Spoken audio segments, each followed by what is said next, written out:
চেহারাটা আগুনের সঙ্গে ছিঁড়াছিঁড়ি করছে, লড়াই করছে, গর্জন দিচ্ছে। ভয়ানক জাহান্নাম যখন খুলে দেওয়া হবে আর কবরবাসীকে বলা হবে একবার তুমি দেখো, কবরবাসী দেখে ভয় খেয়ে যাবে। ফেরেশতা বলবে তুমি ভয় পেও না, আল্লাহ তোমাকে রহম করেছে, তুমি ঠিক ঠিক উত্তর দিয়ে দিয়েছ। আল্লাহ এইরকম কঠিন জায়গা থেকে তোমাকে মাফ করে দিয়েছেন, ক্ষমা করে দিয়েছেন। এখন তুমি চির নিদ্রায় শুয়ে যাও। যেমন নতুন দুলহা দুলহি বাসর ঘরে শোয়, ওই রকম চির নিদ্রায় তুমি শুয়ে যাও। যেদিন ইসরাফিল সুর ফুঁকবে সেদিন তুমি হাসরের মাঠে উঠবে। পক্ষান্তরে যে লোকটা ঠিক উত্তর দিতে পারবে না, যে বলতে পারবে না মান রব্বুকা, হা আল্লাহ আদেরি, আয় আমি কিছুই জানি না, আল্লাহ আদেরি আমি কিছুই জানি না, আমি এটা বুঝি না, মা দীনুকা তোমার দিন কি আমি বুঝি না, মান রব্বুকা মা দীনুকা ওমান নবিয়ুকা আমি বুঝি না। যখন কোনো উত্তর দিতে পারবে না, জান্নাতের দরজাটা খুলে দেয়া হবে। খুলে দেওয়ার পর বলা হবে হতভাগা বদনসিব, তুই একবার জান্নাতের দিকে তাকিয়ে দেখ, কত সুখময় জায়গা। কারণ তুই বদমাশি করেছিস, এর জন্য রব তোর ওপরে রেগে গেছি। এই রকম সুখের জায়গা থেকে তোকে চিরজীবনের মতো বঞ্চিত বঞ্চিত করে দেয়া হয়েছে। অতএব জীবনেও আর সুখের জায়গা তুই পাবি না। আসমান থেকে আল্লাহ এলান করবে, বেঈমান এ আমার অসত্য বান্দা, এ আমার সঙ্গে ধৃষ্টতা করেছে, কবরকে তার জন্য জাহান্নামের আগুনের টুকরা বানিয়ে দেওয়া হবে, জাহান্নামের পোশাক পরিয়ে দেওয়া হবে এবং জাহান্নামের লেপকেতা তাকে দিয়ে দেওয়া হবে। সেই অবস্থায় সে কবরে অতদিন থাকবে যতদিন না সুর ফোঁকা হয়েছে। বন্ধুরা আমার, বিশ্ব নবীর বিবি আম্মা জান আয়েশা রাদিয়াল্লাহু তাআলা আনহা বাড়িতে আছেন। এমন সময় একটা ইহুদি মহিলা আসলেন ভিক্ষা করার জন্য। বিশ্ব নবী বাড়িতে নাই। আম্মা জান আয়েশাকে এসে বললেন, মা আয়েশা, যদি কোনো খাবার থাকে, যদি তোমার কাছে কিছু থাকে তো আমাকে দাও। আম্মা জান আয়েশার কাছে কিছুই ছিল না, মাত্র 2টি খেজুর ছিল। বাড়ি থেকে খেজুর 2টি নিয়ে ওই ইহুদি মেয়েটার হাতে দিয়ে দিলেন। যখন ইহুদি মেয়েটার হাতে দিলেন, মেয়েটির সঙ্গে সঙ্গে বলছেন, আয়েশা রে, আল্লাহ তোমাকে কবরের আযাব থেকে মুক্তি দান করুন। এই কথাটা আম্মা জান আয়েশা বলছেন। আমাকে বড় অবাক লাগলো। তারপরে বিশ্বনবী যখন বাড়িতে আসলেন, আমি প্রশ্ন করলাম, ইয়া রাসূলুল্লাহ, কবরে কি আযাব হবে নাকি? আল্লাহর নবী বললেন, আযাবাল কবরে হাক্কুন, আযাবাল কবরে হাক্কুন, আযাবাল কবরে হাক্কুন।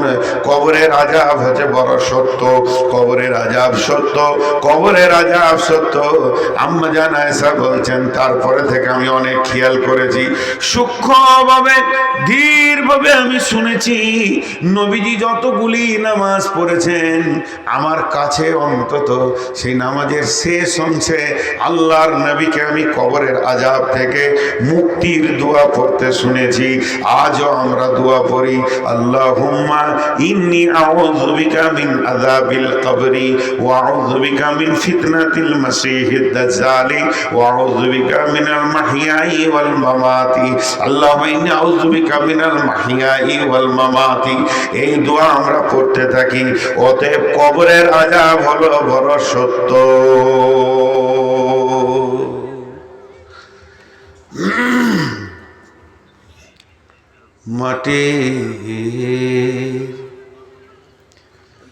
মাটির কবর গৃহে শোয়ায়ে দিলাম যারে,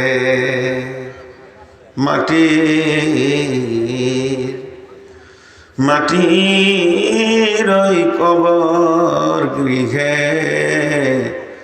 শোয়ায়ে দিলাম যারে। ডাকলেও শত কেউ কখনো আসবে না হাই মাটির বিছানা ছেড়ে। মাটির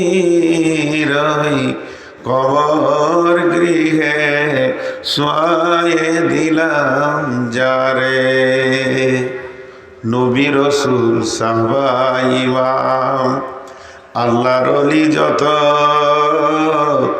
আছেন শুইয়া কবর গৃহে, লক্ষ কোটি শত ডাকলে শত কেউ কখনো আসবে না মাটির বিছানা ছেড়ে।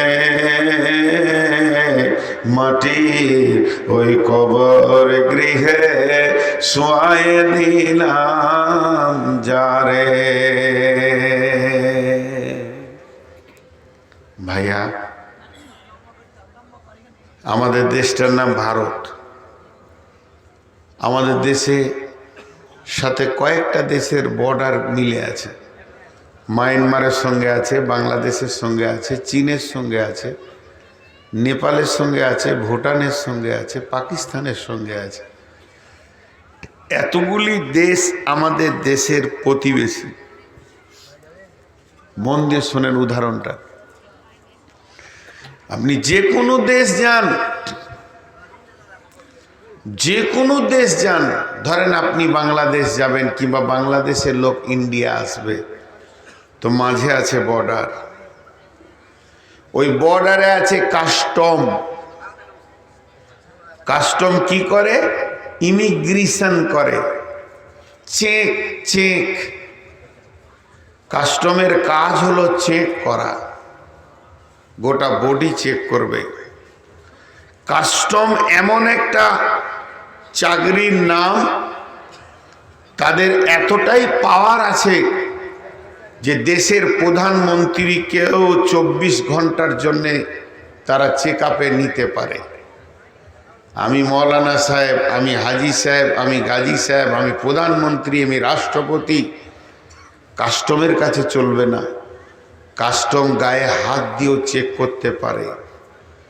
এই মৈদিপুর বর্ডারে পার হন, হিলি বর্ডারে পার হন, দেখবেন একটা আলাদা রোম আছে। যদি সন্দেহ করে তো আপনার কাপড় খুলে চেক করবে। মহিলাদেরকে রোমের ভিতরে নিয়ে গিয়ে মেয়ে পুলিশে চেক করছে। এটা বলে ইমিগ্রেশন। কেন? বাংলাদেশ থেকে যেসব লোকগুলো ইন্ডিয়ায় আসছে ওদেরকে চেক করছে, লোকটা ভালো না লোকটা খারাপ। খারাপ হলে সেই স্থান, ভালো হলে সেই স্থান। তো এই বর্ডারে যেমন চেক হয়, তেমনি এই দুনিয়াটা হলো এহকাল, এহ জগৎ। আর মরার পরে ওই দিকের জগৎটা হলো পরজগৎ। চেক আপে যদি আপনি ধরা খেয়ে যান, আপনার ঢাকা, রাজশাহী, খুলনা, বগুড়া, চিটাগাং, চট্টগ্রাম যাওয়া হলো না। আর বাংলাদেশের লোক যদি চেক আপে ধরা পড়ে যায়, তাহলে ওর আর কলকাতা, দিল্লি আর কেরল, চেন্নাই কোথাও যাওয়া হলো না। চেক আপে যদি ছাড়া যায় তাহলে এগুলো ঘুরবে। ভাইরা আমার, কবর হলো একটা ইমিগ্রেশন ঘর, যেটাকে বাংলায় বলে চেকের ঘর। ওখানে আপনি আমি দুনিয়া করেছি 10 বছর, 20 বছর, 25 বছর, 30 বছর, 40 বছর, 50 বছর, 60 বছর, 70 বছর, 80 বছর, 90 বছর। এবার আমি জান্নাতের দিকে পাড়ি জমিয়ে দিয়েছি। আমার ইচ্ছা আমি জান্নাতে গিয়ে আনন্দ করে কাটাবো, সেই রাস্তাটা আমি ধরে নিয়েছি। যখন ওই রাস্তায় আমি চলতে শুরু করে দিয়েছি, এমন সময় রাস্তার মাঝে যেটা বর্ডার, মতের পরে পরই ওই বর্ডারটার নাম হলো কবর। আর কবর হলো সেই চেকের ঘর। ওইখানে আল্লাহ তাবারাক ওয়া তাআলা প্রত্যেকে ভরবেন। আর 2 জন চেক আপ আসবেন, চেকিং আসবেন, আর 2 জন ইমিগ্রেশনের ফেরেশতা আসবেন। আল্লাহ তাবারক ওয়া তাআলা নবী বলছেন, ইযা উজিয়াল মাইয়াত, যখন কবরে মাইয়াতকে রাখা হবে, আতাহু মালাকানে, তখন 2 জন ফেরেশতা আসবে, 3 জন আসবে না। 2 জন ফেরেশতা এসে তারা প্রশ্ন করবে, সারা জীবন আপনার আমার চলাফেরা, 70 বছরের চলাফেরা, 80 বছরের চলাফেরা, 25 বছরের, 20 বছরের চলাফেরা, 40 বছরের চলাফেরা, অর্থাৎ সারা জীবন আমরা চলাফেরা করলাম। প্রশ্ন হবে মাত্র 3টি, মান রব্বুকা, মা দীনুকা, ওমান নবিয়ুকা। আর এই 3টে প্রশ্নটি উনি বুঝে নেবেন। আল্লাহ ওদেরকে এমন ক্ষমতা দিয়েছে যে এটা কোন গ্রুপের মাল, একে ছেড়ে দেওয়া যাবে কি জান্নাতের জন্য, না এর হাত পায়ে বেঁধে জাহান্নাম নামে জেলে ভরতে হবে।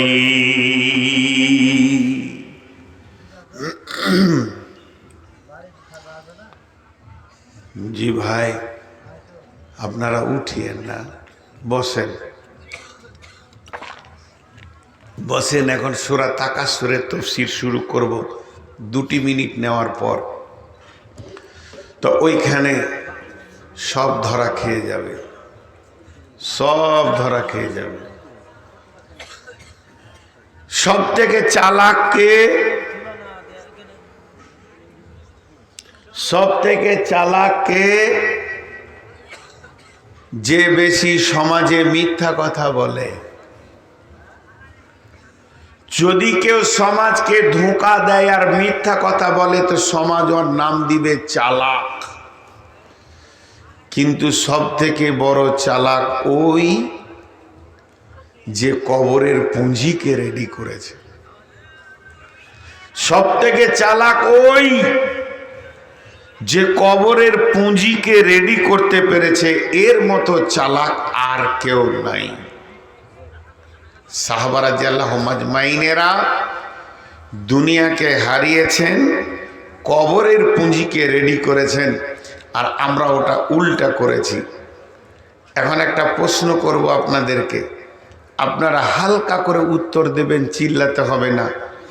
এটা তো চলছে নভেম্বর, ডিসেম্বর, জানুয়ারি, ফেব্রুয়ারি, মার্চ, এপ্রিল, হয়তো বা 4 মাস, খুব বেশি 4.5 মাস আছে, মাধ্যমিক পরীক্ষা হবে। উদাহরণটা মন দিয়ে শুনেন। মাধ্যমিক পরীক্ষা হবে। এই মাধ্যমিক পরীক্ষার যদি প্রশ্নগুলো, যে প্রশ্ন আসবে, কোশ্চেন যেগুলো আসবে, এগুলো যদি এখন সব ছেলেদের হাতে হাতে দিয়ে দেওয়া হয় 4 মাস আগে, ছেলেগুলো পাস করবে না ফেল করবে? বলেন, পাস করবে না ফেল করবে? সব থেকে মরাটাও ফার্স্ট ডিভিশন হয়ে যাবে। 1 নম্বর গেল।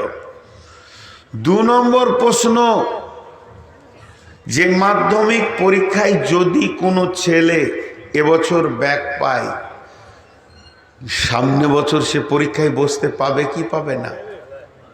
বলেন, পাবে কি পাবে না? পাবে। আর এটা শেষ প্রশ্ন। সারা পৃথিবীর এডুকেশন বিভাগ, শিক্ষা বিভাগ কি, মাদ্রাসা কি, মক্তব কি, স্কুল কি, কলেজ, এরা একমত 100তে যদি কেউ 33 পায় তো পাস, মানে 3 ভাগের 1 ভাগ পেলে ওকে পাসের ঘোষণা দাও, ওকে পরের ক্লাসে বসতে দাও, ছেলেটা চলবে।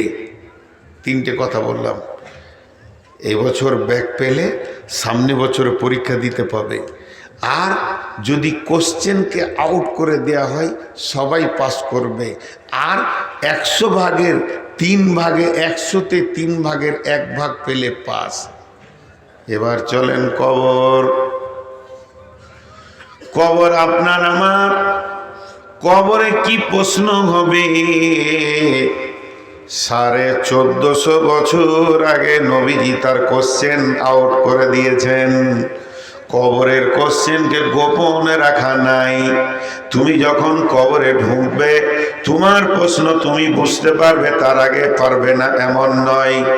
আমার আল্লাহ কত বড় মেহেরবান, তিনি চাচ্ছেন আমার সমস্ত গোলামগুলো যেন কবরে পাস করে যায়, একজনও ফেল না পড়ে যায়। তাই তিনি প্রশ্নগুলোকে উত্তর আউট করে দিয়েছেন। শুধু প্রশ্ন আউট করেননি, সঙ্গে সঙ্গে উত্তর কি হবে নবীকে দিয়ে তাও আউট করে দিয়েছেন। তাহলে প্রশ্ন আর উত্তর দুটোই 1400 1450 বছর আগে তার আউট হয়ে গেছে, আপনার আমার কাছে পৌঁছে গেছে। আমি আজকে 50 বছর সে প্রশ্ন এবং উত্তর জানি। 1 নম্বর আল্লাহ দয়ালু, 2 নম্বর হলো সারা পৃথিবীর সমস্ত পরীক্ষাওয়ালারা একমত 100-তে 33 পেলে, অর্থাৎ 3 ভাগের 1 ভাগ পেলে পাস। আর আমার আল্লাহ কত মেহেরবান, 100-তে কেউ যদি 10 পায় তো পাস, 10 ভাগের 1 ভাগ পেলে পাস। আল্লাহ 2 জায়গায় বড় মেহেরবান, কিন্তু 1 জায়গায় বড় কঠিন। সেটা হলো কি, 2024 সালে কিংবা 25 সালে মাধ্যমিকে ফেল করলে আপনার 26-এ চান্স পাবে, 26-এ পেস করলে 27-এ চান্স পাবে। কিন্তু বন্ধুরে, কবরে যদি কেউ ফেল করে যায় সে আর দ্বিতীয় চান্স পাবে না, তাকে 1 চান্সই কবরে পাস হতে হবে। মাধ্যমিকের মতো আল্লাহকে বলবে, মাবুদ আমাকে ছেড়ে দাও, আর একবার পড়াশোনা করে আসি, এরপরে আমি 1 চান্সে পাস করব। এই সুযোগটা কিন্তু কবরের বিষয়ে দেওয়া যাবে না, শুধুমাত্র দুনিয়াবি শীতের ক্ষেত্রে রয়েছে। অতএব বন্ধুরে আমার, এখানে আমরা যতজন বসে আছি আমরা সবাই পরীক্ষার্থী, আল্লাহর কলমে আমরা সবাই পরীক্ষার্থী। সামনে আমাদের মাধ্যমিক আসছে, অর্থাৎ কবর আসছে। এমন কোন আল্লাহর বলিষ্ঠ বান্দা আছে সে বুকে হাত দিয়ে বলবে আমি কবরের প্রত্যেকটা প্রশ্নের উত্তর দিয়ে দিব? ফেরেশতা বলবে মান রব্বুকা, আমি বলবো রব্বি আল্লাহ। ফেরেশতা বলবে মা দীনুকা, তোমার দিন কি? আমি বলবো দীনুল ইসলাম। ফেরেশতা বলবে মান নবিয়ুকা, তোমার নবী কে? আমি বলবো নবী মুহাম্মদুর রাসূলুল্লাহ সাল্লাল্লাহু আলাইহি ওয়াসাল্লাম। একবার বুকে হাত দিয়ে বলি, কজন রেডি হয়েছি কবরের ব্যাপারে? কজন? আমরা কজন রেডি হয়েছি কবরের ব্যাপারে? একবার বুকে হাত দিয়ে বলি। আমরা 0 হয়ে আছি। ভাই, আপনাদেরকে একটা ছোট্ট গল্প শোনাই। একজনের চেন্নাইয়ে থাকতো, তো চেন্নাই থেকে বাড়ি এসছে, তো শীতের সময় একটা লাল কম্বল এনেছে, খুব সুন্দর কম্বল, খুব সুন্দর কম্বল। বেচারার ঘরটা টাটা, ওই কোনো রকম বাঁশের খাঁচা চাচা দিয়ে তৈরি করা, কম্বলটাকে চুরি করে নিয়েছে। ওর মন খারাপ, বিদেশ খাটতে গিয়ে নিয়ে এসছি, 6-7 মাস পর বাড়ি এলাম, কম্বল চুরি হয়ে গেছে। তো বসে আছে গোরস্থানে, কবরস্থানে বসে আছে। তোর চাচা সকালবেলায় জঙ্গিপুর হাট গেছে, তো দেখছে ভাতিজা গোরস্থানে বসে। কিরে খায়রুল, কি হলো? বসে আছি চাচা। আবার বিকেলে হাট থেকে ঘুরছে, তো তাও দেখছে ওখানেই বসে আছে। তোর চাচা ডাকছে, ভাতিজা শোন, এদিকে আয়। কি হলো বেটা? বলছে চাচা সেই কম্বলটা হারিয়ে কে চুরি করে নিয়েছে, আমার ঘর থেকে বের করে নিয়েছে, তালা চাবি তো নাই, গরিব মানুষ। তো ওখানে কি করছিস? গোরস্থানে মরারা তোর কম্বল চুরি করেছে। বলছে না তা নাই, তোর কম্বল চুরি হয়েছে, চায়ের দোকানে ওখানে লোক আছে, মরে যায় ওখানে বল, 5টা লোক যেখানে আছে সেখানে বল, কে নিয়ে এসেছি দাও। মরা লোকে কি কম্বল চুরি করে রে? খ্যাপা খ্যাপা। তখন ও বলছে আমি খ্যাপা লয়, তুমি খ্যাপা। আমি কেন খ্যাপা হব? চাচা খ্যাপা তুমি। বলে কেন? বলে তারতেও হাঁপ, দৌড়তেও হাঁপ। তারতে হাঁপ আর দৌড়তে হাঁপ মানে বুঝেন? আপনার গাছে একটা আম চুরি করেছে একটা ছেলে, তোকে তারতে তারতে আপনি 5 কিলোমিটার দিয়ে এলেন, গায়ে এসে বলছে ওকে যা দিয়েছি না। কি দিলেন? চোরও 5 কিলোমিটার, আপনিও 5 কিলোমিটার। চোর যতটা দৌড়েছে তুমিও তত দৌড়, লাভ কি হলো? 10 হাত আগে ও ছিল, 10 হাত তুমি পিছে ছিল, একটা আম চুরি করেছে লেগে 10 হাত আগে। তো তারতেও হাঁপ আর দৌড়তেও হাঁপ, হাঁপ লেগে যাবে দৌড়তে আর তাড়তে। তা আমি কেন চোরের পিছে ঘুরবো? আমি কি পাগলা আছি তোমার মতো? চাচা কম্বল নিয়ে যেখানেই যাবে যাক না কেন, আমি এমন একটা জায়গায় বসে আছি, এখানে ওকে আসতেই হবে। চোর যেখানেই যাক না কেন, এমন একটা মেন গেটে বসে আছি, আর এই গেটের মালিক হলেন আল্লাহ। আমি আল্লাহকে দরখাস্ত দিচ্ছি, মাবুদ আমার চোরটাকে তুমি কবরে ধরিও, ও আমার লাল কম্বলটা চুরি করেছে।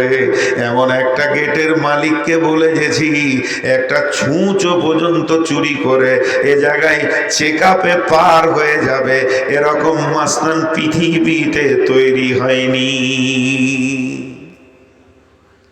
ইমাম সাহেব জুমার খুতবা দিচ্ছে, আতা হুমালা কানে, দুটো ফেরেস্তা আসবে, দুটো ফেরেস্তা আসবে।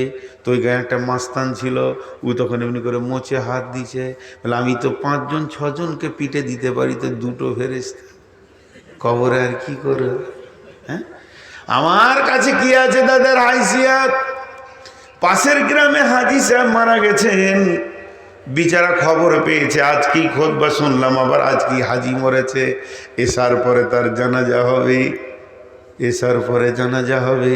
ও বলছে আজকে দেখবো হাজির কবরে গিয়ে কোন ফেরেস্তা আসছে, ফেরেস্তাদের সঙ্গে একটু দেখা সাক্ষাৎ করব। গোটা গাঁওয়ালা কবর দিয়ে চলে আসলো, ও একা চুপ করে বাঁশ বনে লুকিয়ে বসে আছে। কবর দিয়ে যখন সবাই চলে গেল, গাঁওয়ালা দুটো লোককে ডিউটিতে রেখেছে, কাফন যেন চুরি না হয়। কবরে লাশ চুরি হচ্ছে, মাথা কাটছে, নানা রকম ভেজাল চলছে। ও বেচারা সবাই যখন গায়ে এসেছে, আস্তে আস্তে কবরটা খুঁড়ছে, ফেরেস্তা দুটা দেখবে। যখনই কবরটা খুঁড়েছে, তখন ওই 2 জন ডিউটিওয়ালা লাঠি নিয়ে হাজির। এই তখন ও ভাবছে এরাই মনে হয় ফেরেস্তা, ও ভাবছে এরাই ফেরেস্তা। তখন বলছে হুজুর মাফ করে দেন, যা হয়েছে হয়েছে, ভুল করেছে, আর করবো না। পাছায় 2 লাঠি দিয়ে বলছে ভাব। গায়ে এসে বলছে ফেরেস্তা দেখে নিয়েছি, তাদের সাইজও ভেবে নিয়েছি, তারা মোটামুটি আমার সঙ্গে পারবে না। রব্বুল আলামিন বলছেন, রে বিশ্ববাসী শোন, আলহাকু মুবতাকাসুর হাত্তা যুরতুমুল মাকাবির, কাল্লা সাওফা তা'লামুনা সুম্মা কাল্লা সাওফা তা'লামুন, কাল্লা লাউ তা'লামুনা ইলমাল ইয়াকিন لترون الجحيم ثم لترونها عين اليقين ثم لتسألن يومئذ عن النعيم।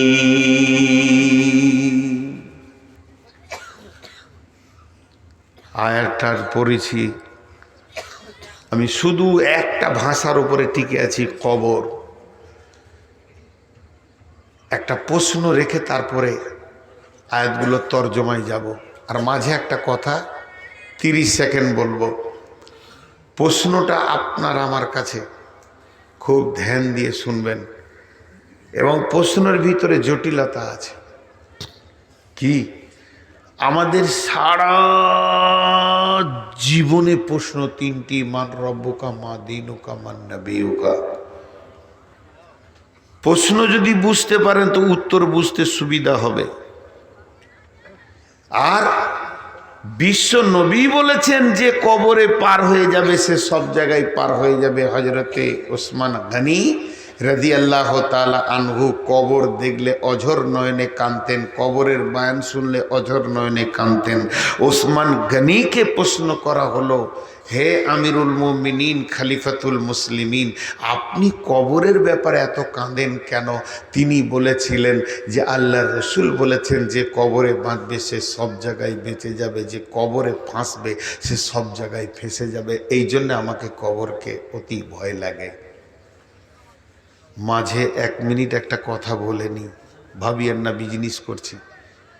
গার কুলবা কি যেটাকে বাংলা ভাষায় সবাই আমরা জান্নাতুল বাকি বলছি, আসলে জান্নাতুল বাকি নয়, গারকুল বাকি। মদিনা মানওয়ারাতে আছে, এটা মসজিদে নববীর বাম পাশে রয়েছে। ওখানে গিয়ে ওসমানের কবরটা যেদিন দেখতে গেলাম, সেদিন আমি মনে মনে ভাবছিলাম, হায় রে ওসমান, যে কবরকে তুমি ভয়ে এত কাঁদতে, আজকে সেই কবরই নীরবে তোমাকে শুতে হয়েছে। কবর তোমার কান্নার জন্যে মাফ করে দেয়নি। বন্ধুরা আমার, এর জন্য বলছি, ভালো মুআল্লিম যে মক্কা মদিনা ঠিক করে বোঝাতে পারবে, তার সঙ্গে হজ বা উমরা করবেন। হাত দুটো ধরে বলছি, পা দুটো ধরে বলছি, কম টাকায় দালালের পাল্লায় চলে যেন না, বরবাদ হয়ে যাবে, বাতিল হয়ে যাবে। অতএব বন্ধু, ওই কবরের ব্যাপারে সেদিন চিন্তা করেছিলাম। 10 থেকে 12,000 শহীদ শুয়ে আছে, আরব কবরে শুয়ে আছে। ওহুদের প্রান্তে 70 জন সাহাবী, 13 জন সাহাবী বদরের প্রান্তে শুয়ে আছে। এদের ইতিহাস যে জানে না, তার সঙ্গে হজ উমরায় যেন না। আল্লাহর রাস্তে বলছি, যদি একবার খিদমত করার সুযোগ দেন, আমার সঙ্গে যাবেন, ইনশাআল্লাহ এগুলোকে বুঝিয়ে দিব। যে কবরের ব্যাপারে হযরত ওসমান অঝোর নয়নে কেঁদেছেন, ওই কবরে হযরতে ওসমান দীর্ঘ লম্বা টাইম শুয়ে রয়েছেন। হযরত ওসমানকে কাঁদার জন্য কবর মাফ করে দেয়নি। বন্ধুরা আমার, শুনেলেন, সেই নীরব নগর কবর, ওই কবরে প্রশ্ন হবে, মান রব্বুকা মা দীনুকা মান নবিয়ুকা। নামাজের প্রশ্ন নাই, রোজার প্রশ্ন নাই, হজের প্রশ্ন নাই, জাকাতের প্রশ্ন নাই, দানের প্রশ্ন নাই, পর্দার প্রশ্ন নাই, সুদের প্রশ্ন নাই, জুয়ার প্রশ্ন নাই, লুদুর প্রশ্ন নাই, ডাবার প্রশ্ন নাই, মদের প্রশ্ন নাই। পৃথিবীর বুকে যত গুনাহ রয়েছে কোনো প্রশ্ন নাই। শুধু প্রশ্ন হচ্ছে মান রব্বুকা মা দীনুকা ওয়া মান নবিয়ুকা। আর 3টে প্রশ্নের জবাব যে দিবে সে বেঁচে যাবে। হযরত ওসমান বলছেন, আর সে আটকাবে না, সে ফাঁসবে না। তাহলে নামাজ রোজা পড়ার কি দরকার আছে? এটা আমার প্রশ্ন।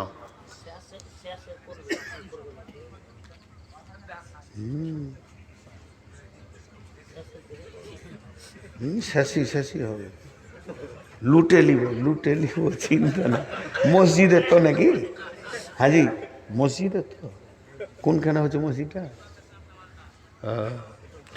আসলে আসলে যিনারা এসেছেন এনারাও জানে যে কিছু দিতে হবে। মসজিদে আল্লাহর ঘরে কিছু দেবেন তো ইনশাআল্লাহ।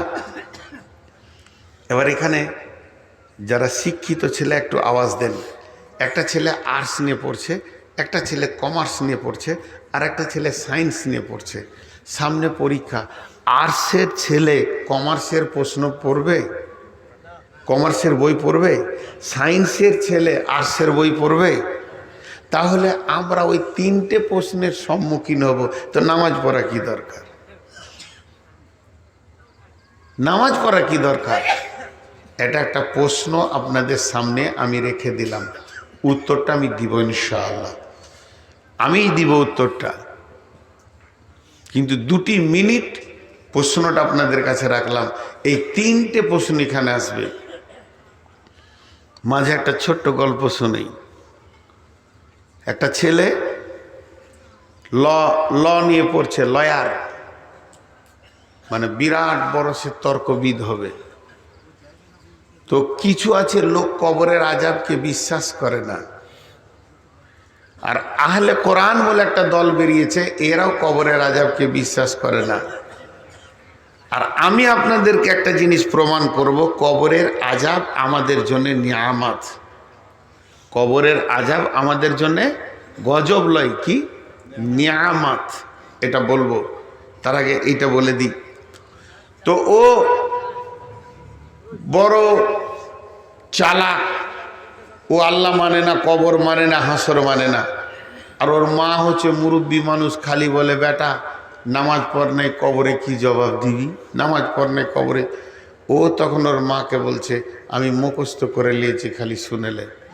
শুনিয়ে দিলে গোটাই, মান রব্বুকা রব্বি আল্লাহ মা দিনুকা দিনুল ইসলাম মান নবীকা নবী মুহাম্মদ সাল্লাল্লাহু আলাইহি সাল্লাম। তখন ওর মা ওকে বলছে, বুলি আর কথার পার্থক্য বুঝো?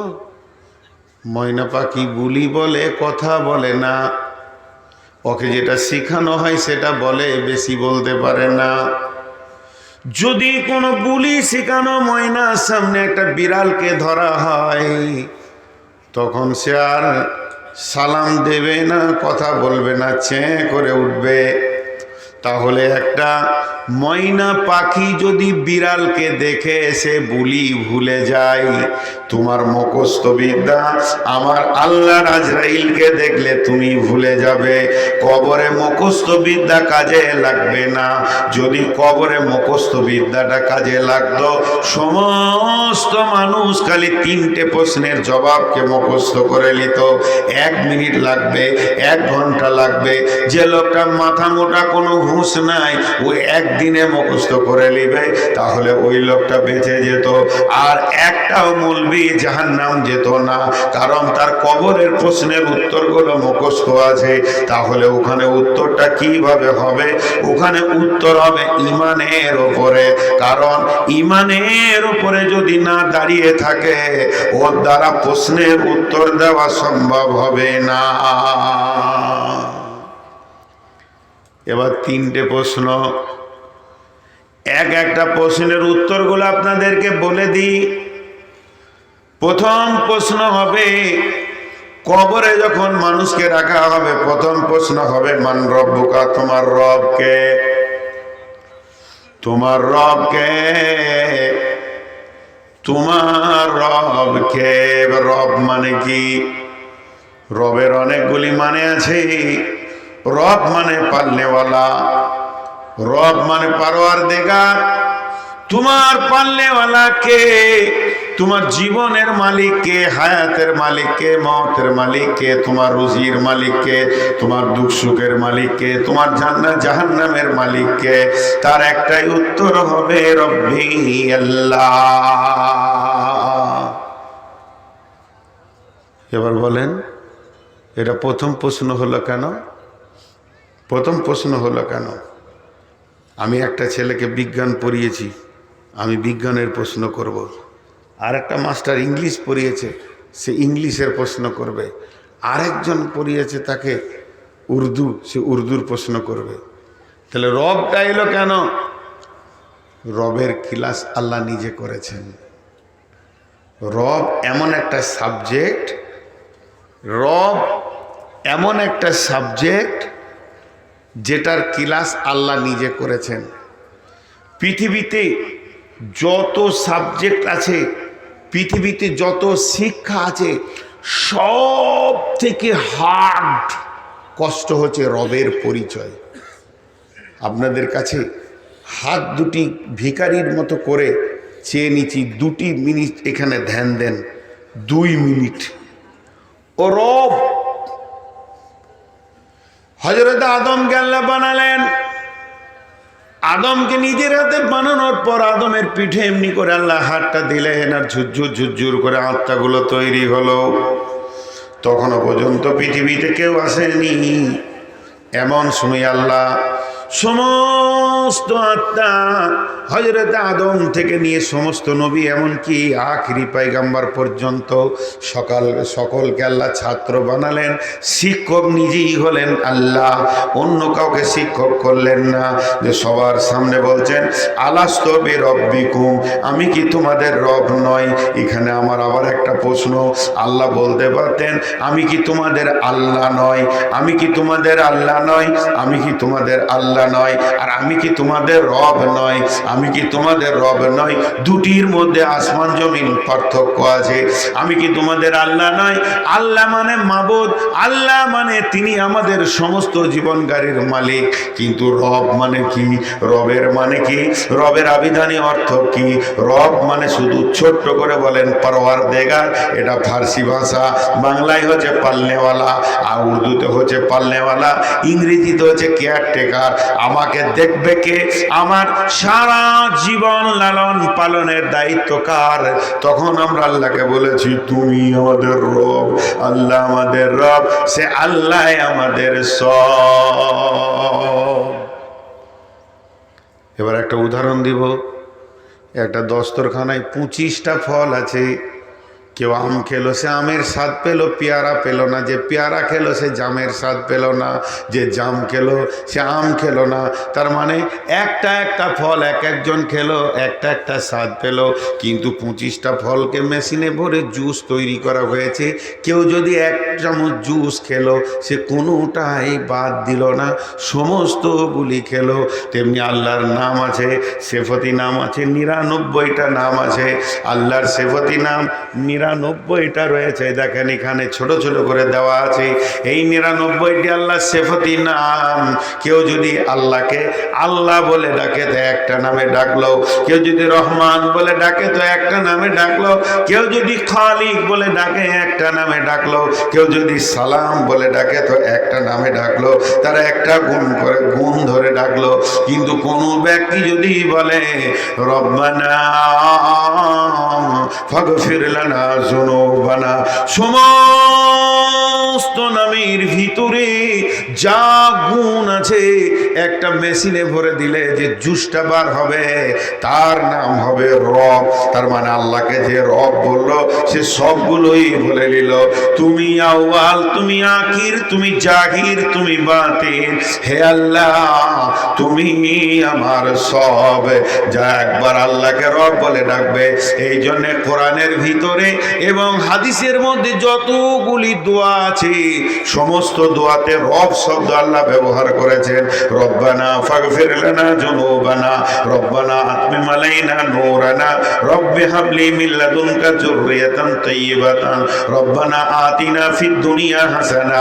তার মানে আল্লাহকে যে রব বলে ডাকে আল্লাহর সমস্ত গুণগুলোকে সে একসঙ্গে ডেকে নেয়। এর জন্য আল্লাহ তাবারাক ওয়া তাআলা পৃথিবীর শুরু লগ্নে আপনাকে আমাকে রব বলে পরিচয় দিয়েছে। তাহলে অসুখে শেফা দেন কে? তিনি হলেন রব। আমাদেরকে রুজি দেন কে? তিনি হলেন রব। আমাদেরকে হিফাজত করেন কে? তিনি হলেন রব। আমাদের দুঃখে সুখে যিনি আছেন তিনি আমাদের রব।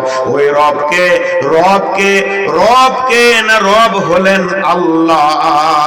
আমাদের পালনেওয়ালা কে? না আল্লাহ। একটা এতিম ছেলে এখানে ঘুরে বেড়াচ্ছে, কাপড়টা দিয়েছে কে? আর এর জামাটা দিয়েছে কে? একে খাওয়ায় কে? একে লেখাপড়া শিখায় কে? গ্রামে একটা হাজি আছে জমশেদ। সকলে যতগুলো প্রশ্ন করবেন উত্তর হবে জমশেদ হাজি। তাহলে আমাদেরকে খাওয়ান কে, পড়ান কে, দেখেন কে? আমাদের রব কে? রবের পরে কে শব্দ ব্যবহার করতে হবে। রব মানে আল্লাহ নয়। আমাদের রব কে? আমাদের পালনেওয়ালা কে? তার একটাই উত্তর আসবে, রব্বি আল্লাহ। আর এত কঠিন সাবজেক্টটা যিনি পড়িয়েছেন তিনি আল্লাহ। এর জন্য কবরে পরীক্ষাতে প্রথম প্রশ্ন রেখেছেন মান রব্বুকা, হে পৃথিবীর মানুষ তোমার রব কে? তুমি এতদিন পৃথিবী করে এলে, তোমার অনেক চড়াই উতরাই দুঃখ সুখে তোমার সঙ্গে কে ছিল তাকে তুমি চিনো কি? লোকটি বলবে আমার সব যিনি করেছেন তিনি আল্লাহ। প্রথম প্রশ্নের উত্তর ওই দিতে পারবে। 3 বার বলবো, মুখস্থ করেলেন। প্রথম প্রশ্নের উত্তর ওই দিতে পারবে যে আল্লাহ ছাড়া কাউকে ভরসা করবে না। প্রথম প্রশ্নের উত্তর ওই দিতে পারবে যে আল্লাহকে ছাড়া কাউকে ভয় ভরসা করবে না। প্রথম প্রশ্নের উত্তর ওই দিবে যে আল্লাহর ওপরেই ডিপেন্ড করে জিন্দেগি চালাচ্ছে সে। এটা হলো প্রথম প্রশ্নের উত্তর। এবার নামাজ রোজা কেন করছি তাহলে? জি ভাই, নামাজ রোজা কেন করছি? একটা ছোট্ট উদাহরণ আবার দিব। আমি ছোট্ট উদাহরণ যেটা দিব ধ্যান দিয়ে শুনবেন, দেখবেন অ্যাপ্রোচিং হয়ে যাবে। আমি একবার দিল্লি গেছিলাম জামাতে। যখন আমি দিল্লি থেকে ফিরছি, আমি একা আছি, বাড়ি আসবো সম্ভবত 2002-03 হবে না 2006 হবে। বাড়ি আসবো। তা আমি একা আছি, আর দুদিন পরে আমার টিকিট। তো ওখান থেকে দিল্লির পাশে যে ফিরোজাবাদ আছে, না গাজিয়াবাদ, গাজিয়াবাদের 12 থেকে 14 জন লোক ওরা বর্ধমান আসবে, ওরাও জামাত নিয়ে আসবে বর্ধমান। তো দিল্লিতে আমাকে বুঝেছে এটা বর্ধমানের। তা আমাকে কি বলল যে এই 12-14 জন লোককে নিয়ে আপনি যান, আপনি এদের রাহবার রাস্তা দেখাবেন। ঠিক আছে। তো সবগুলো শিক্ষিত এবং খুব প্রতিষ্ঠিত ব্যবসায়ী, বড় বড় বিজনেসম্যান। তা ওনারা এসে আমাকে বললেন যে আপনি একটা কাজ করেন, আরাম করেন, আমরা টিকিট করে নিয়েছি। তৎকাল টিকিট করতে চলে গেল, সবারই টিকিট কনফার্ম হয়ে গেল, ওদের জানা আছে সেরকম। এবার সকাল 9টায় ট্রেনে যে উঠবো, তা আমি দিল্লিতে রাস্তা জানি না, আমি পেছনে হাঁটছি, ওরা সামনে হাঁটছে। চলেন এদিকে চলেন, এখানে ওঠেন, এই গাড়ি ওঠেন, এই প্ল্যাটফর্মে চলেন। এখন ওরা আমাকে রাস্তা দেখাচ্ছে, কিন্তু আমাকে সাথ ছাড়ছে না। আসেন আসেন আসেন, আমি এখানে বসেন, আপনি এই সিটটায় বসেন, সব আদর করে নিয়ে আসছে।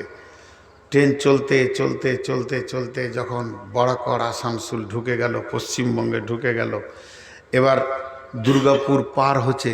এবার তো লোকাল স্টেশনগুলো চিনতে পারছি, যার 5টা স্টেশনে পরে নামতে হবে। পানাগড় পার হয়ে গেল, গলসি পার হচ্ছে। তখন ওই লোকগুলোকে আমি বলছি সবাই নিজের নিজের বেডিং গোটান, 10 মিনিটের মধ্যে নামতে হবে। এবার ওরা আমার কথা শুনছে, এবার ওরা আমার পেছনে হাঁটছে। নামলাম বর্ধমান প্ল্যাটফর্মে, নামার পরে এবার রিক্সো, তখন টোটো ছিল না, এই যান জ্বালানো টোটোটা ছিল না আর কি। তো রিক্সাওয়ালা এসে দাঁড়ালো, ওকে বললাম যে भैया नूर मस्जिद जाना है, कितना लोगे? बोले 15 रुपया लेंगे। 15 টাকা নেবো, আসলে 5 টাকা ভাড়া, বলো 15 টাকা। সবাই হিন্দি বলছে, আমি ওদের সাথে 2-4 মাস থেকে এসেছি, এবার যে বাংলা বলবো এটা ভুলে গেছি মানে বলছি।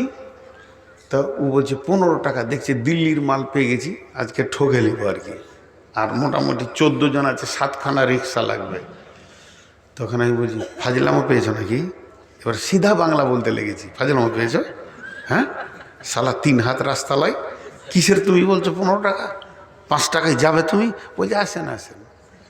ঠগা থেকে বাঁচলো। আমি কথাটা কি বললাম, যে আমাকে ওরা পেলো দিল্লিতে, সাথে করে নিয়ে এলো, তার জন্যে বর্ধমানে আর ঠকলো না, ঠিক জায়গায় পৌঁছে গেল। কথাটা বুঝতে পেরেছেন? আরেকবার বলছি, টোটাল ঘটনাতে যেটা বলতে চাইছি, আমাকে পেলো কোথায়? দিল্লিতে, সাথে করে নিয়ে এলো গোটা রাস্তা, বর্ধমানে নামলো, ওরা আর ঠকলো না, ঠিক জায়গায় পৌঁছে গেল। এটা উদাহরণটা কেন দিলাম? আল্লাহ দিলেন নিজে চেহারাকে সামনে রেখে, আলাস্তু বিরব্বিকুম, আমি কি তোমাদের রব নই? আমরা বললাম কলু বলা, হে আল্লাহ তুমি আমাদের রব। রবকে পেলাম কোথা? আলামে আরওয়াতে। এই রবকে সাথে রাখতে হবে যতদিন বেঁচে থাকবো। যেদিন কবর নামে প্ল্যাটফর্মে নামবো, আর আমি ঠকবো না, ঠিক জান্নাতে পৌঁছে যাব, কারণ আমার রব আমার সঙ্গে আছে। অতএব রবকে সঙ্গে রাখতে হবে। রবকে পেলাম কোথা? আলামে আরওয়াতে, আত্মা জগতে পেলাম। ওই রবকে সারা জীবন সাথে রাখবো। কোনো গাছতলায় পূজা করব না, মূর্তি পূজা করব না, দেবদেবীর পূজা করব না। জান চলে গেল, মাজারের কাছে যাব না, পীরের কাছে যাব না, কোনো দাতা বাবা, খাজা বাবা, গাঁজা বাবার কাছে যাব না। আমি নিজের জিন্দেগিটাকে রবকে সাথে করে রাখবো। মানে রবের মতো নিয়ামত পেয়েছি, এটা যেন হাতছাড়া না হয়ে যায়। যেদিন আমার প্ল্যাটফর্মের নাম হবে কবর, আমি যেখানে যেতে চাইছি, কবরের নামে প্ল্যাটফর্মে নেমে আমাকে জান্নাত নামে ঘরে যেতে হবে। তখন যদি আমি রবকে সাথে রাখতে পারি, তাহলে আর আমি ঠকবো না, আমি আস্তে আস্তে জান্নাতে পৌঁছে যাব। এর জন্যে সারা জীবন যারা রবকে সঙ্গে রাখতে পারবে তারা কবরে ঠকবে না, হাসরে ঠকবে না। তাদের প্রথম প্রশ্নের উত্তর তারা দিয়ে দিবে রব্বি আল্লাহ। তাহলে একটা প্রশ্ন থেকে গেছে, নামাজ কেন, রোজা কেন, হজ কেন, যাকাত কেন, এত কিছু কেন? বন্ধুরা আমার, এর একটা উদাহরণ দিব, এক্ষুনি উত্তরটা পেয়ে যাবে। আপনাদের এই আলোটা জ্বলছে, এই আলোটা জ্বলছে, কোথা থেকে জ্বলছে? আপনাদের পাওয়ার হাউস কোথায়? আপনাদের এলাকার বিদ্যুৎটা কোথাকার পাওয়ার হাউসে চলে? তেঘরে না, এটা তো মিনি পাওয়ার হাউস। টারবাইনটা কোথায়? বিদ্যুৎ প্রকল্পটা কোথায়? না, ফারাক্কা আপনাদেরকে দেয় না, তাও ফারাক্কা দেয় না, মণিপুর দেয় না। আপনারা হচ্ছেন ডায়মন্ড হারবারের কারেন্টে চলছে, এনটিপিসি দেয় না আপনাদের। আমার সম্ভব আইডিয়া বলছি ডায়মন্ড হারবার থেকে আপনাদের চলে। এখন আমি যে কথাটা বলছি ধ্যান দেন উদাহরণটা। আচ্ছা, যেখানেই হোক মেনে নিলাম এনটিপিসি, ঝামেলা সব শেষ। তাহলে বিদ্যুৎটা তৈরি হচ্ছে কোথা? ফারাক্কার এনটিপিসিতে। আমার সঙ্গে কথা বলেন, কবরের কথা বলছি, খুব ধ্যান, খুব মনোযোগ। তৈরি হচ্ছে কোথা? ফারাক্কার এনটিপিসিতে। ওইখানে বিদ্যুৎটা তৈরি হয়েছে, টারবাইন ঘুরে বিদ্যুৎ তৈরি হয়েছে। উদ্দেশ্য কি? হাট পাড়ার আপনার একটা ছোট্ট ঘর, আপনি ধনী নন, বড়লোক নন, গরিব জীর্ণ কুটিরে বাস করেন, ওখানে একটা বাল্ব জ্বালিয়েছেন, একটা ফ্যান তুলে রেখেছেন, ওইখানে আপনি রাত্রিবেলায় পড়বেন, লেখালেখি করবেন, হিসাব করবেন। তাহলে আলোটা উদ্দেশ্য। উদ্দেশ্যটা কি? জীর্ণ কুটিরে হাট পাড়ায় জ্বলে যাক আলো, তার জন্যে তো তৈরি হচ্ছে কোথা? ফারাক্কায়। এবার বলেন কি কি লেগেছে? তার লেগেছে, অ্যাঙ্গেল লেগেছে, বড় বড় পোল লেগেছে, তারপরে ট্রান্সফরমার লেগেছে। 11,33 লাখ ওখান থেকে ছেড়েছে, সেটাকে ভাগ করে 11,000-এ নিয়ে আসা হয়েছে। 11,000 আপনার পাওয়ার হাউসে নেমেছে, ওখান থেকে আপনাকে 404 দেওয়া হয়েছে। যখন আপনার ঘরের কাছে এসেছে তখন 202 দিয়ে 220 দিয়ে আপনার ঘরে ছোট্ট তার দিয়ে ভরা হয়েছে, যাতে করে ঘরের ভিতরটা আলো হয়ে যায় আর আঁধার না থাকে। এতগুলি তার, এত ট্রান্সফরমার, এত পাওয়ার হাউস, এত রাস্তা, এত নাট, এত বোল্ট। আপনি বলবেন ওগুলো কি দরকার আছে? দরকার তো আমার ঘরে আলো জ্বলবে। বন্ধুরা আমার, শুধু এটাই নয়, আল্লাহর কাছে ঈমান পেয়েছি কবর যেন আলোয় আলোকিত হয়ে যায়, তার জন্য পোল লাগবে, এত দূর পোল লাগবে। যত দূর আপনার ঘর তত দূর আপনাকে পোল টাঙতে হবে। যার ঘর যত দূরে তার পোল তত বেশি লাগবে। এই পোল হিসেবে আল্লাহ নামাজগুলোকে দিয়েছেন। এর নাট বল্টু হচ্ছে যাকাত, আখলাক, চরিত্র। ইসলামের যত আইন আছে শুধু ঈমানটাকে কবর পর্যন্ত পৌঁছানোর জন্য এতগুলো অ্যাঙ্গেল, এতগুলো আইন, এত হালাল, এত হারাম। যখনই আপনি একটা পোলকে ফেলে দিবেন, ফারাক্কা থেকে এইখান পর্যন্ত 4,000 পোল আছে, একটা পোলকে ফেলে দেবেন, সঙ্গে সঙ্গে আপনার ঘরের আলো বন্ধ হয়ে যাবে। কেউ যদি ইচ্ছা করে এক ওয়াক্ত নামাজ ছেড়ে দেয়, তার কবরের আলো বন্ধ হয়ে যাবে। অর্থাৎ ইসলামের সমস্ত আইনগুলো কবরের শান্তির জন্য বানানো হয়েছে। তাহলে বোঝা গেল, প্রথম প্রশ্ন হলো মান রব্বুকা, দ্বিতীয় নম্বর প্রশ্ন মা দীনুকা, তোমার দিন কি? দিন, দিন, দিনের যদি শুধু মনে করা যায় দয়ে হস্যই দন্তন দিন। দিন মানে হচ্ছে রাত চলে গেলে যেটা দিন। দিনে মানুষ দেখতে পায়, রাতে দেখতে পায় না। ওটাই যদি মানেলেন, যখনই আপনার কাছে দিন চলে আসবে তখন আপনি হালাল হারাম দেখতে পাবেন। আর যার কাছে দিন নাই সে হালাল হারাম দেখতে পাবে না, সে আঁধারে থেকে গেল। দয়ে বয়ে দীর্ঘই দন্তন দিন। দিন মানে আনুগত্য, দিন মানে প্রভুত্ব, দিন মানে শাসন বিচার, এক কথায় বলেলি আইন। আইন কার না আল্লাহর। আপনার দিন কি? আপনার আমার দিন হলো তৌহিদবাদের আমরা লোক। কোরআনের সমস্ত আইনগুলো আমাকে মানতে হবে, আপনাকে মানতে হবে। যদি আমরা কোরআনের আইনকে না মেনে নিই তাহলে আমরা দিন ইসলামের ভিতরে থাকলাম না, ওই লোকটাও কবরে ফেঁসে যাবে।